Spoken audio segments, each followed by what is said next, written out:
banyak kegiatan, banyak pikiran, kurang tidur. Reaksi di tubuh adalah reaksi inflamasi, reaksi radang.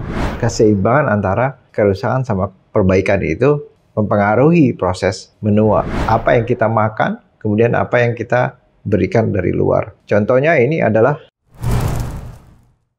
cara menjaga supaya wajah kita tetap awet muda walaupun usia bertambah. Jadi semakin usia kita bertambah, yang akan terjadi yaitu banyak kerusakan sel.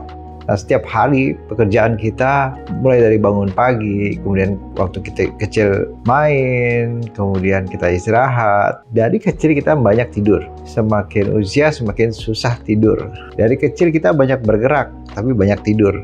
Semakin usia jarang bergerak dan susah tidur. Jadi proses aging itu adalah proses bagaimana kita menangani kerusakan di dalam tubuh kita dan bagaimana tubuh kita melakukan perbaikan. Jadi kita mesti tahu bahwa keseimbangan antara kerusakan sama perbaikan itu mempengaruhi proses menua. Semakin banyak sel yang rusak dan perbaikan ya semakin sedikit, ya berarti kita semakin menua. Kalau ada keseimbangan antara kerusakan dan perbaikan, itu akan memperlambat proses penuaan.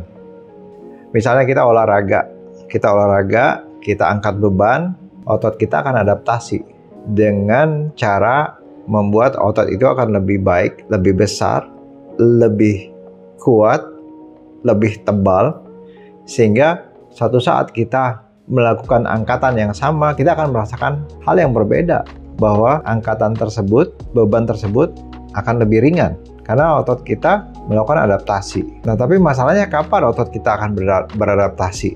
Kemampuan untuk menangani atau menghandle sesuatu pekerjaan itu membutuhkan proses perbaikan. Jadi dirusak dulu ototnya dengan cara mengangkat yang lebih berat, kemudian dibiarkan untuk melakukan perbaikan supaya dia bisa mengadaptasi dengan beban yang seperti itu. Jadi kalau misalnya kita lakukan beban terhadap sel kita, terhadap otot, terhadap pikiran kita, terhadap sel-sel kita yang banyak, tapi kita tidak memberikan kesempatan untuk perbaikan, berarti banyak kerusakan dong. Lebih banyak kerusakan dibandingkan perbaikan. Nah, makanya harus seimbang. Walaupun pastinya untuk perbaikan itu tidak akan bisa sesempurna pada saat kita masih kecil. Proses merusak diri sendiri itu mulai dari waktu dulu ya. Dari mulai kecil, besar. Misalnya kita mengkonsumsi sesuatu atau pekerjaan yang kita lakukan berlama-lama. Begitu kita makin usia, makin terlihat hasilnya untuk kesehatan kita. Termasuk kesehatan kulit. Nah, salah satunya bagaimana caranya membuat kulit kita tetap kelihatan lebih baik. Misalnya kita lakukan pekerjaan yang membuat kita stres. Banyak pekerjaan, kurang tidur, itu menimbulkan reaksi radang di badan kita. Inflamasi atau peradangan. Sehingga tubuh itu dia akan kesulitan untuk memperbaiki sel-sel kita kalau kita tidak berikan kesempatan buat mereka untuk bekerja. Selama kita terlalu sibuk, banyak kegiatan, banyak pikiran, kurang tidur, reaksi di tubuh adalah reaksi inflamasi, reaksi radang. Dibuktikan dengan pekerjaan jantung, pekerjaan usus, dan pekerjaan dari ginjal yang akan lebih berlebihan. Akibatnya apa? Perbaikan juga akan tertunda.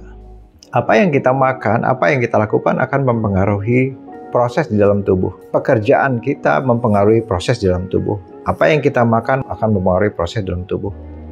Kalau misalnya kita terlalu banyak makanan gula, makanan manis-manis, sehingga terjadi lonjakan gula, lonjakan insulin akan bekerja untuk mengurangi gula di dalam tubuh, dan gula ini akan dibawa insulin ke sel-sel. Terlalu banyak gula di dalam tubuh akan mengakibatkan kulit jadi kering. Jadi kita mesti bisa tahu kapan membuat kulit kita jadi kering. Sehingga kita mungkin akan membentukkan hidrasi atau cairan di dalam tubuh kita. Makin banyak gula, makin banyak kita akan mengkonsumsi air. Karena kalau enggak kita menjadi kering. Misalnya kita mengurangi gula di dalam tubuh kita, mengurangi asupan yang manis-manis dan karbohidrat, berat badan akan turun terutama karena air. Karena memang semakin tinggi gula di dalam tubuh kita, semakin banyak kita akan mengkonsumsi air. Semakin kurang gula dalam tubuh kita, kita akan banyak mengeluarkan cairan. Kemudian kita lakukan cara-cara lain. Misalnya kita banyak minum supaya kulit kita nggak kering, dan kemudian kita lakukan pemberian skincare di badan kita. Misalnya kita berikan moisturizer di wajah, dan kemudian kita memberikan pelembab di badan kita atau lotion. Itu usaha dari luar. Jadi sebenarnya harus seimbang dari dalam juga, dari apa yang kita makan, kemudian apa yang kita berikan dari luar. Contohnya ini adalah moisturizer. Kita berikan moisturizer di kulit, di wajah, dari produk N-Pure Marigold Memory Bounce Moisturizer. Di sini dia katakan 8 kali esensial vitamin dan 5 kali peptide. Nah, ini produk yang memberikan peptide. Ini adalah moisturizer, cyclopentaxyloxane, dimethicone, dimeticone, butylene glycol. Ini semua adalah moisturizer. Kemudian ada niacinamide. Niacinamide ini ada sebenarnya ingredient untuk brightening, membuat wajah jadi lebih cerah, tapi tidak disebutkan berapa persen. Jadi dia ada efek juga untuk menjaga kelembapan di wajah supaya nggak terlalu berminyak juga, tapi juga nggak terlalu kering. Ada calendula extract, ini untuk pelembab sekaligus fungsinya untuk antiinflamasi. Panthenol juga. Kemudian ada 5 macam peptide di sini.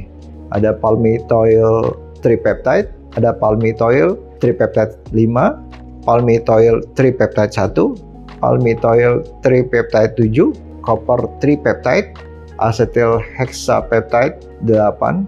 Jadi ada 5 macam peptide. Apa ini peptide? Peptide ini sebenarnya kalau misalnya kita makan protein, misalnya kita makan sesuatu, misalnya kita makan telur, telur itu mengandung protein. Protein dimakan, diserap dalam tubuh menjadi asam amino. Nah, asam amino ini di dalam, dia fungsinya untuk perbaikan jaringan. Tinggal jaringan mana yang butuh.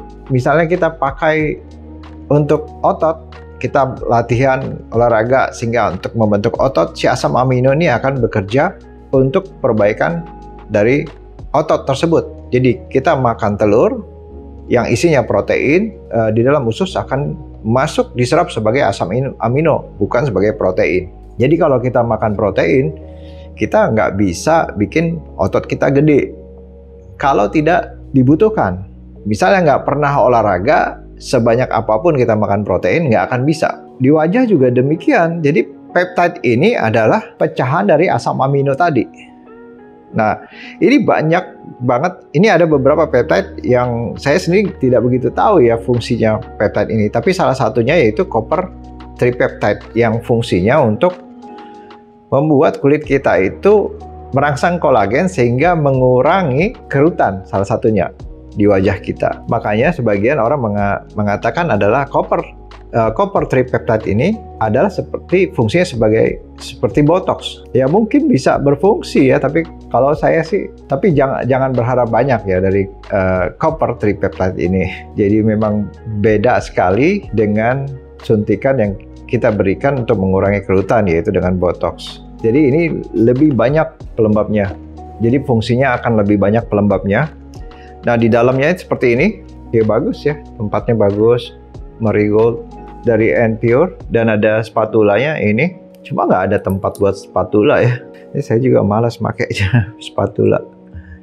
Dan bentuknya itu ya rapi. Jadi kalau kita ambil jadi seperti ini nih. Nanti di dalam kita biarin dia akan rapi lagi. Nah, seperti ini. Seperti agar. Jadi kalau kita udah ambil di dalam itu ya biasa ya, jadi nggak rapi lagi di dalam botolnya. Tapi kalau kita biarin di dalam botolnya itu nanti dia akan rapi sendiri gitu. Ini seperti agar. Jadi agak kurang cair gitu. Tapi begitu dioleskan langsung hancur. Nah, jadi ini gunanya untuk pelembab ya. Kapan pakai pelembab? Bisa pakai pagi atau malam hari tergantung kondisi Anda, wajah Anda. Tapi kalau malam harus pakai pelembab. Kalau pagi Anda bisa pakai toner, kemudian Anda bisa pakai sunscreen kalau pagi, karena biasa sunscreen sudah ada pelembabnya. Tapi kalau kondisi wajah Anda memang sangat kering, Anda bisa tambahkan moisturizer ini sebelum sunscreen. Jadi ingat, ini tambahan di wajah. Untuk kita lebih kelihatan awet muda, kita mesti dari pola hidup kita sehari-hari, olahraga, istirahat, bekerja, istirahat, makanan. Jangan terlalu banyak makanan-makanan yang bikin badan kita kering, yaitu gula dan karbohidrat, kurangi itu. Kemudian pikiran juga mempengaruhi, dan Anda bisa memakai skincare yang moisturizer dan ada peptide-nya juga, boleh dipakai. Tapi tadi, kolagen di badan itu tergantung kebutuhan. Jadi kalau kita minum kolagen di dalam perut, apakah akan lari ke wajah supaya produksi kolagen kita jadi banyak? Enggak. Begitu masuk ke dalam usus, kolagennya dipecah.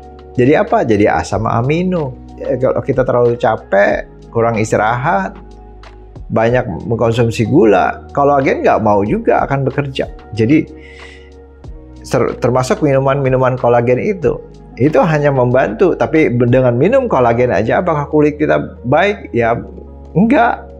Tapi minuman kolagennya enak untuk bikin enak aja sih sebenarnya. Jadi makan ikan, makan udang, makan telur, makan makanan sehat, apakah kulit kita akan sehat? Belum tentu. Gimana caranya kita bisa menyeimbangkan pola hidup kita? Dari pola hidup kita, tidur, bekerja, istirahat, olahraga, kemudian kita berikan nutrisi yang baik. Nah, itu yang akan membuat kulit kita akan jadi baik dan bisa bikin lebih awet muda. Nah, itulah keseimbangan. Sama seperti misalnya kalau kita nggak pernah belajar, terus kita minum vitamin buat otak, apa pinter? Enggak. Itu tadi, berikan keseimbangan, bekerja, olahraga, belajar, berpikir, kemudian baru kita kasih nutrisi dan kita istirahat cukup. Di situ akan terjadi perbaikan sel. Mudah-mudahan membantu. Sampai bertemu di video selanjutnya.